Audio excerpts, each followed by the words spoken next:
नमस्कार, स्वागत है आपका जनगण मन 24/7 मेरा यूट्यूब चैनल। उसे लाइक करें, सब्सक्राइब करें और लगातार उसके साथ एंगेज करें। मुझे दर्शकों का बहुत समर्थन मिल रहा है और हर दिन भले थोड़ी सी ही हो, लेकिन हमारे सब्सक्राइबर्स की संख्या बढ़ रही है। लोग कमेंट्स कर रहे हैं और इससे हमारा मनोबल काफी बढ़ रहा है। एक छोटी शुरुआत की है, लेकिन मुझे पूरी उम्मीद है कि उस उम्मीद पर मैं खरा उतरूंगी और जिस तरीके के सवाल मैं हर दिन इस प्लेटफॉर्म पर आपके लिए ला रही हूं, मुझे वो दिन दूर नहीं दिखता जब ये चैनल भी उन तमाम बड़े चैनलों के साथ खड़ा हुआ नजर आएगा जो चैनल्स आज जाने जाते हैं सरकार से सवाल पूछने के लिए। अब आज मुद्दे की बात करते हैं। बाबा सिद्दीकी जो एनसीपी के लीडर हैं और पूर्व महाराष्ट्र के मंत्री हैं, उनका जिस तरीके से दुर्दांत तरीके से जिस तरीके से उनकी हत्या की गई विजयदशमी के दिन, उसको लेकर जांच पड़ताल चल रही है। लेकिन जांच के साथ साथ जिस तरीके की राजनीति शुरू हुई है, वो भी अपने आप में एक कहानी कहती है। तो पहले राजनीति की बात करते हैं, क्योंकि इसको लेकर एक नाथ शिंदे की सरकार के ऊपर पूरा विपक्ष, महाराष्ट्र विकास आघाड़ी के जितने भी लोग हैं, सब महाराष्ट्र की कानून व्यवस्था पर सवाल खड़े कर रहे हैं और वो ये भी कह रहे हैं कि जो राज्य के गृह मंत्री हैं देवेंद्र फडणवीस, उनको इस्तीफा दे देना चाहिए। कल शरद पवार ने कहा था कि भाई जांच की आपने घोषणा कर दी, केवल घोषणा करने से जांच की बात नहीं बनेगी, लेकिन इसमें जिम्मेदारी तय करिए और साथ में लोगों का इस्तीफा तय करिए। लेकिन ठीक अगले दिन आज संजय राउत, जो कि उद्धव ठाकरे शिवसेना के राज्यसभा के सांसद हैं, आज उन्होंने कुछ बड़ी बातें कही हैं और जमकर आज उन्होंने एकनाथ शिंदे पर हमला बोला है। अब क्या कहा है संजय राउत ने, उसके बारे में आपको बताते हैं। उन्होंने ये कहा है कि देवेंद्र फडणवीस के ऊपर हमला बोलते हुए उन्होंने कहा कि शिंदे की सरकार महाराष्ट्र के लिए कलंक है और इस तरीके के शब्द उन्होंने पहले नहीं इस्तेमाल किए, लेकिन आज उनको बोलना पड़ा कि शिंदे की सरकार महाराष्ट्र के लिए कलंक है। देवेंद्र फडणवीस तो किसी काम के नहीं है। मैंने पहले भी कहा था कि इस सरकार के आने के बाद मुंबई में गैंग वॉर और अंडरवर्ल्ड की ताकत बढ़ सकती है। वो ये कहने की कोशिश कर रहे हैं संजय राउत कि देखिए, महायुति की सरकार में जो गैंग वॉर एक समय में खत्म हो चुकी थी या फिर बहुत कम नजर आती थी, आज एक बार फिर से उस गैंग वॉर का उठ चुका है और उसी तरफ वो पॉइंट आउट करते हुए नजर आ रहे हैं कि इस समय मुंबई में फिर से ये गैंग वॉर जो नजर आ रही है, इसको केवल और केवल एक नाथ शिंदे ने पनपने की ले दिया है। लेकिन इतना ही कहकर वो चुप नहीं रह गए। उन्होंने एक बात और भी कही। उन्होंने कहा कि इस सरकार को अंडरवर्ल्ड का भी समर्थन प्राप्त है। बहुत बड़ी बात उन्होंने कही और वो इशारा कर रहे हैं लॉरेंस बिश्नोई की पॉलिटिकल पेट्रोनेज को। उन्होंने कहा कि सरकार को अंडरवर्ल्ड का समर्थन प्राप्त है और ये अंडरवर्ल्ड गुजरात से चलाया जाता है। मैं फिर से ये शब्द बोल रही हूं, संजय राउत ने ये कहा है कि ये जो अंडरवर्ल्ड का जो पूरा जो गिरोह है, ये गुजरात से चलाया जा रहा है। इसके अलावा संजय राउत ये भी कहते हैं कि आज गुजरात में 5,000 करोड़ रुपए की ड्रग्स जब्त की गई है।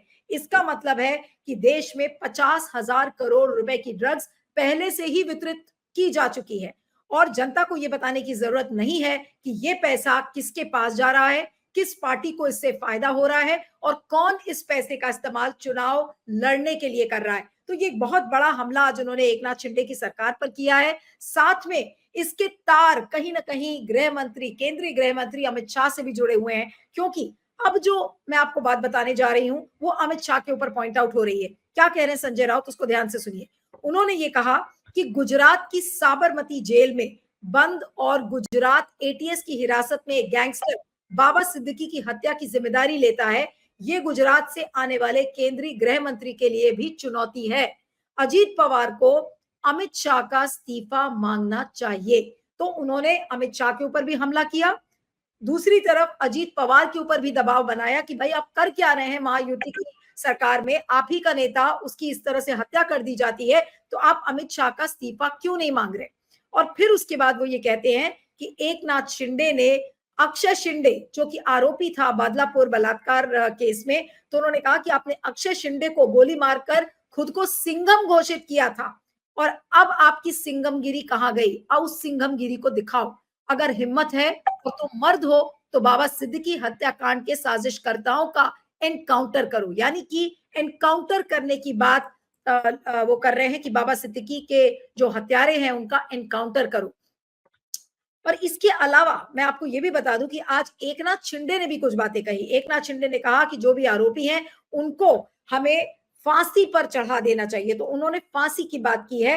तो इस तरीके के एक्सट्रीम व्यूज आ रहे हैं, लेकिन किसी के पास इस बात का जवाब नहीं है कि ये जो संगठित अपराध का जो ग्रुप है ये फिर से एक्टिव क्यों हुआ। कल जो फेसबुक पोस्ट वायरल हुई थी जिसमें कि लॉरेंस बिश्नोई गैंग ने जिम्मेदारी ली थी इस हत्या की, उस पोस्ट को बाद में डिलीट कर दिया गया, और डिलीट करने के बाद अब पुलिस ये कह रही है कि हमें वेरीफाई करना पड़ेगा कि ये पोस्ट सही है या नहीं सही है। फिलहाल 6 लोगों को इस ग्रुप का बताया जा रहा है, जिसमें कि 4 को गिरफ्तार कर लिया गया है और अभी 2 फरार हैं। आज ही पुणे से एक लड़के को सुबह गिरफ्तार किया गया था। एक ने ये भी कह दिया कि अरे मैं तो नाबालिग हूं। उसका आज बोन टेस्ट हुआ है, जिसको ऑसिफिकेशन टेस्ट कहते हैं, और उस बोन टेस्ट में ये साबित हुआ कि वो नाबालिग नहीं है। तो जांच अपनी तरफ से चल रही है, मुंबई पुलिस पूछताछ कर रही है। अभी 21 अक्टूबर तक सब पुलिस कस्टडी में रहेंगे।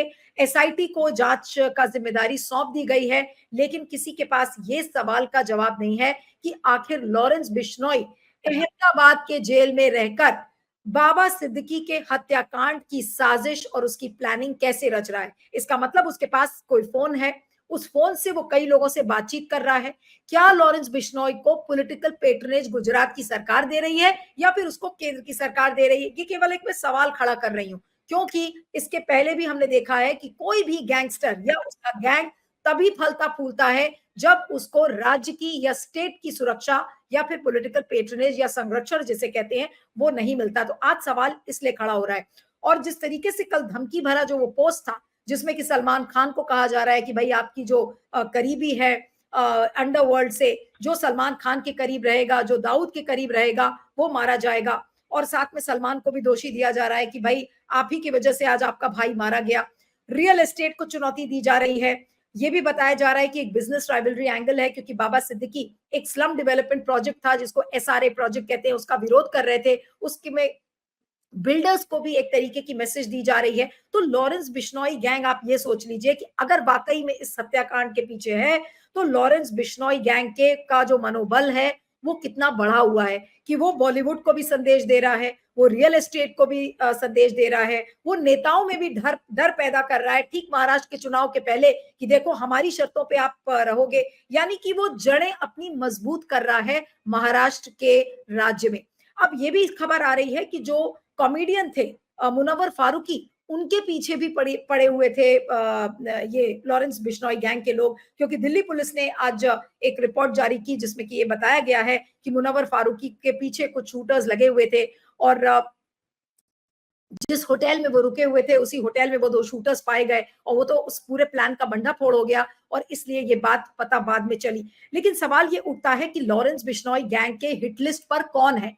क्या सलमान खान हिट लिस्ट पर है या फिर कोई बड़ा नेता हिट लिस्ट पर है? क्योंकि ये भी आज खबरें आ रही हैं और पुलिस के हवाले से ही पता चल रही है, क्योंकि आरोपी ने, जिन आरोपियों को गिरफ्तार किया गया है, उनका ये कहना है कि उनके हिट लिस्ट पर जीशान सिद्दीकी यानी कि बाबा सिद्दीकी का बेटा भी था।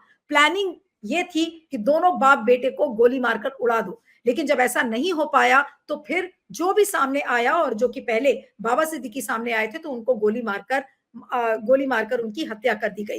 तो ऐसे में गंभीर सवाल खड़े हो रहे हैं कि कानून व्यवस्था महाराष्ट्र की क्या है, इतनी लचर क्यों है? ये जंगल राज जो बिहार में था आज वो महाराष्ट्र में क्यों नजर आ रहा है? और मुंबई की पुलिस क्या कर रही थी? मुंबई की इंटेलिजेंस डिपार्टमेंट क्या कर रहा था जब 14 दिन पहले उनको पता था कि बाबा सिद्दीकी को धमकी मिल चुकी थी? तो वाई कैटेगरी की सिक्योरिटी के जो सुरक्षा कर्मी थे उन्होंने काउंटर फायरिंग क्यों नहीं की? हो सकता है कि उनकी जान बच जाती, लेकिन ऐसा नहीं हुआ। इसलिए लोगों को शक है कि मुंबई पुलिस ऐसा क्यों कर रही है। शिंदे सरकार ऐसा क्यों लेम डक सरकार नजर आ रही है कि इतना बड़ा गैंगस्टर अपनी मुंबई में जड़े जमाता है, और शिंदे सरकार को कानो कान खबर भी नहीं है, मुंबई पुलिस को पता ही नहीं है, इंटेलिजेंस डिपार्टमेंट को पता ही नहीं है कि इतना बड़ा गैंगस्टर और मुंबई में एक्टिव हो रहा है। ये कैसे कोई मानेगा?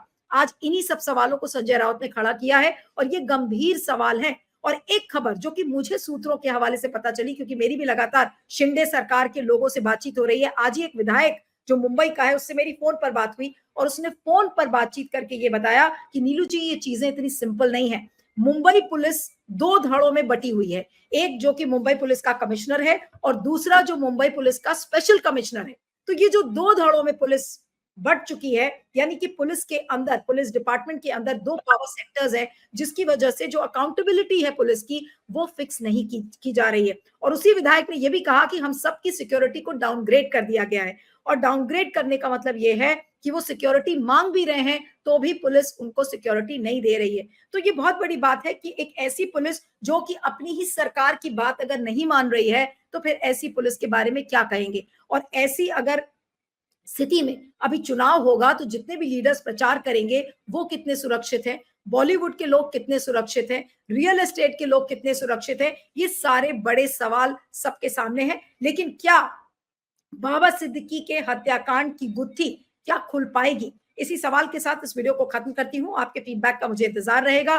मेरे चैनल को प्लीज सब्सक्राइब करिएगा, लाइक करिएगा, एंगेज करिएगा, और लगातार आपके कमेंट्स का मैं इंतजार करूंगी, क्योंकि जब वो कमेंट्स में पढ़ती हूं तो मेरा मनोबल बढ़ता है और मुझे लगता है कि ज्यादा से ज्यादा व्यूअर्स हमारे साथ जुड़े और हमारे साथ बातचीत करें। और अगर कोई ऐसा इशू आपको लगता है कि आप उस इशू के बारे में सुनना चाहते हैं, तो कृपया करके कमेंट बॉक्स में जाएं, उसके बारे में लिखें और उस इशू के बारे में हम जरूर डिस्कस करेंगे। आपका बहुत बहुत धन्यवाद। Thank you so much.